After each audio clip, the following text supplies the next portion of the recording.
Assalamualaikum warahmatullahi wabarakatuh. Jumpa lagi bersama saya Rani di channel Rumah Misteri. Pada kesempatan kali ini, Rani akan bacakan kelanjutan dari cerita serial Wanita di Kamar Rahasia, yaitu bagian yang kedua dengan judul 4 Jaga Pernikahan. Kisah ini ditulis oleh Min Hazel, dan bagi teman-teman yang ingin membacanya secara langsung, silakan berkunjung di akun Facebooknya ya. Linknya sudah ada di deskripsi di bawah ini. Tidak perlu berpanjang lebar lagi, kita langsung menuju ke ceritanya. Selamat mendengarkan. Wanita di Kamar Rahasia, bagian kedua. 4 Jaga Pernikahan. Pagi harinya, Narendra ditemukan tertidur di depan kamar rahasia. Asih, pembantu rumah itu, yang pertama kali melihatnya saat hendak menyapu. Perempuan itu membangunkan Narendra. Ia tidak menduga macam-macam karena selama ia bekerja di rumah tersebut, Asih tidak menemukan kejanggalan apapun. Kamar rahasia itu ia kira hanya gudang untuk menyimpan barang lawas milik mendiang kakek Narendra. Begitu sang majikan terbangun, Asih bertanya, "Kenapa Mas Narendra tidur di sini? Belum berani ya sama istrinya?" "Masa pengantin baru boboknya di luar, Mas? Di lantai pula." Narendra melihat sekeliling. Ia berusaha mengingat apa yang terjadi. Tatapannya terhenti pada gagang pintu yang berbentuk ular. Peristiwa semalam kembali melintas di benaknya. Narendra mengayunkan pandang ke Asih. Ia ingin bertanya sesuatu pada perempuan yang sudah memasuki kepala 4 itu. Namun urung. Ia bingung harus bertanya apa dan mulai dari mana. "Sepertinya saya kelelahan hingga tanpa sadar tertidur di sini. Terima kasih sudah dibangunin ya, Bi." Setelah mengatakan itu, Narendra bangkit. Ia melangkah menuju kamarnya. Aneh, dia manusia paling aneh yang menghuni rumah ini. Kebiasaannya menyendiri di kamar kosong. Terus sekarang ngapain coba tidur di lantai? Lagian kan kamar para majikan ada di depan semua. Selain kamar, ada juga ruang tamu, ruang keluarga, dan ruang lainnya. Kenapa ya dia memilih tidur di bagian rumah yang paling belakang? Mungkin karena jiwanya agak nyeni, gitu kali ya. Jadi beda gitu cara mikirnya. Embuh, ayo kita nyapu lagi. Asih berbicara pada diri sendiri. Perempuan itu lalu melanjutkan pekerjaannya. Tiba di kamar, Narendra melihat Jasima duduk di depan meja rias. Istrinya itu sedang memegang hair dryer untuk mengeringkan rambutnya yang panjang sepinggang. Melihat Jasima yang kesulitan melakukannya sendiri, Narendra mendekat. Ia mengambil hair dryer dari tangan Jasima dan mulai memegang rambut berwarna mahogani milik istrinya. "Pesta pernikahannya sangat meriah ya, Mas. Kau sampai kelelahan dan lupa masuk kamar." Jasima mengucapkan itu diiringi senyum manis. Ia berpandangan dengan suaminya melalui cermin. Hari pertama menjadi seorang istri tidak ingin ia rusak dengan drama. Meski kepiluan merebak di hatinya akibat malam pertama tak tersentuh, Jasima berusaha berlapang dada. Ia mencoba berbaik sangka dengan mengira Narendra terlalu lelah.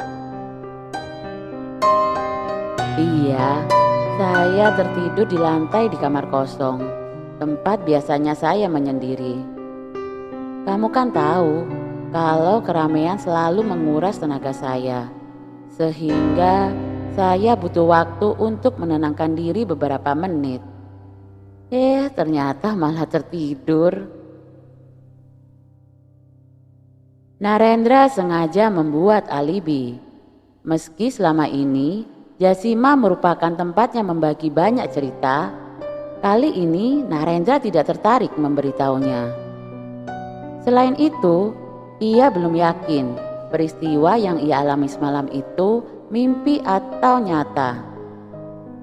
Narendra ingat, ia tertidur setelah tengkuknya ditiup oleh Roro Kemuning di dalam kamar rahasia tersebut. Ia pun masih bingung karena terbangun di luar kamar. Siapa yang memindahkanku? Sepertinya saya bermimpi semalam karena terlalu lelah, pikir Narendra. Maaf atas ketidaknyamanan ini. Sungguh saya tidak berniat meninggalkanmu, ucap Narendra sembari mengeringkan rambut istrinya. Jasima membalikkan badan. Ia menggenggam tangan suaminya dengan lembut. Kenapa kau minta maaf? Ini hanya perkara kecil sayang. Lagi pula mana bisa nikmat kalau melakukannya dalam keadaan capek. Aku benar kan? Jasima mengedipkan mata lalu menggigit bibirnya sendiri. Melihat sikap istrinya, Narendra merasa senang. Ia mengerti apa yang diinginkan wanita itu.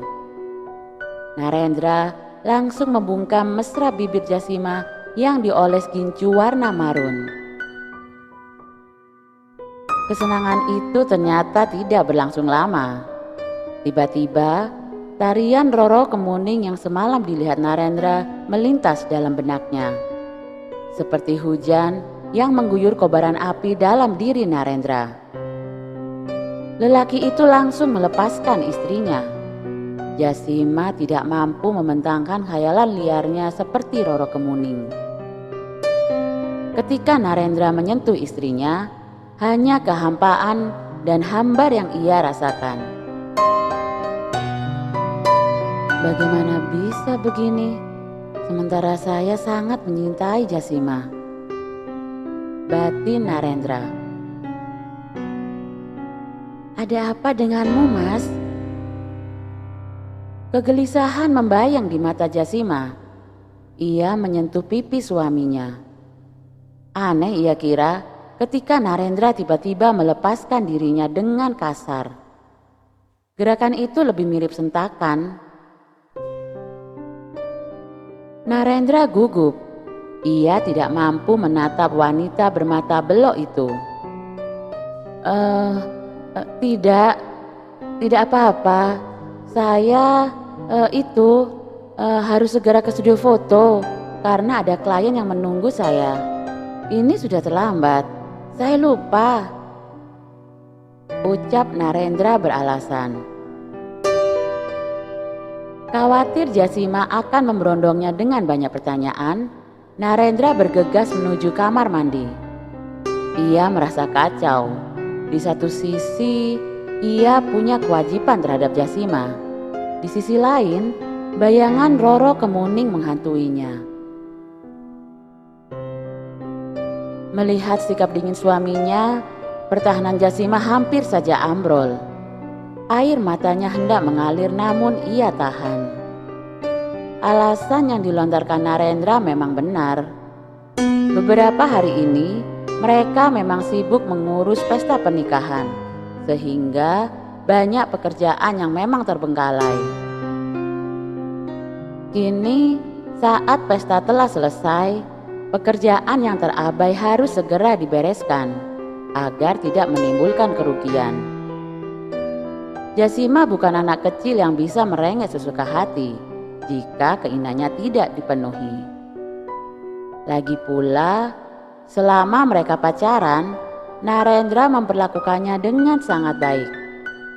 Dia pria yang sangat romantis. Sikap dingin satu malam mana bisa menghapus perhatian yang konsisten dilakukan selama 12 purnama.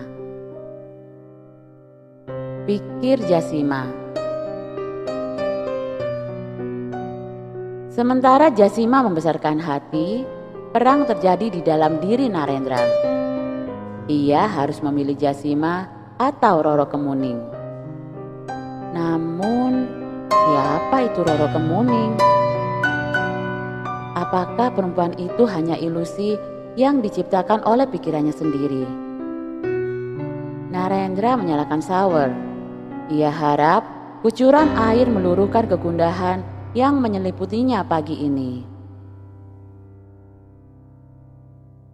Jasima sudah tidak ada di kamar ketika Narendra selesai mandi.